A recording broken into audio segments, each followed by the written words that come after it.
Hey, James, we got a bunch of good questions again this week. Uh, the hardest thing here is to choose which ones because they all are so good, and we thank everybody for sending them in. This is a little bit different. This is from Hal, who said that the University of Houston missed games, as did Baylor, and football's important in Texas. Was there any political impact in the election, do you think, from the cancellation of football games in places like Texas and even Wisconsin? Not really. I mean, I can understand where Hal's coming from, but I don't think, and with Trump claiming he got the Big Ten back, I I don't think so.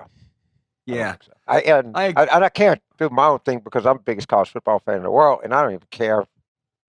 I'm just so distracted by what has happened, is happening, and what's going to happen. I just would. I thought today I would get my life back. Well, guess what? I didn't. Yeah. Someday you will, though. Carl in Maybe. Walnut Creek, California, asked, will there be a role for the center-right never-Trumpers in helping to heal our country after Trump? I was hopeful. I'm not very hopeful today. I think this is still a Trump party. I don't think he'll win the presidency. I think Biden's going to win it. It's going to be ugly and contested and protracted. But he did well enough yesterday. He carried enough people in or helped enough people that this will still be a Trump-dominated party. For those people to have had the kind of influence that I had hoped they would have, he had to suffer really a huge defeat, a real trouncing. It didn't happen. So I did Rick Wilson, big never Trump. I did podcast with him this morning, and he agrees with you. But I don't think you're getting any argument from any of the never Trumpers. Yeah, we There can wasn't a ask. night that they were hoping for. But they Yeah, did a hell of a job, and now they're permanent part of the Democratic filament here. So then they're talented people, and you gotta sow drone. yeah. Look, here is a great one, James, and so bear with me. It's going to take a little while, but it's from Julie in Seattle. And she says, I want to share a quick story with you. A few days ago, I was visiting my 86-year-old father, and we were discussing the election as usual. I told him that you're my favorite host. That's you, James. And he said, I met James Carville many years ago, and then proceeded to tell me how my father, John Hinterberger, was the restaurant critic for the Seattle Times. Back in the early 90s, he was part of a roving martini judging panel that took limos from bar to bar judging martinis. My father recognized you in the hotel lobby. She's guessing it was the Mayflower Park, where the martini tasting had kicked off. He introduced himself and then invited you to join in on the martinis adventure. And guess what happened, James? You accepted. I can only imagine the fun that followed as you traveled around Seattle tasting martinis. Well, They still remember you. I'm sure it's true, but because it was martinis, I don't remember. I probably blacked out, but I love martinis. I'm not. I'm not. There's the, the Duke's Hotel in London is the most famous martini place. That's where Ian Fleming had a martini like every day.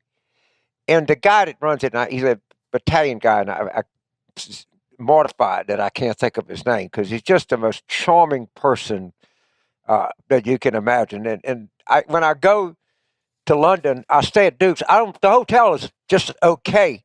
I mean, they're no one arguing have better hotels in London than Duke's, but there's no better bar, and so that just goes to where my priorities are.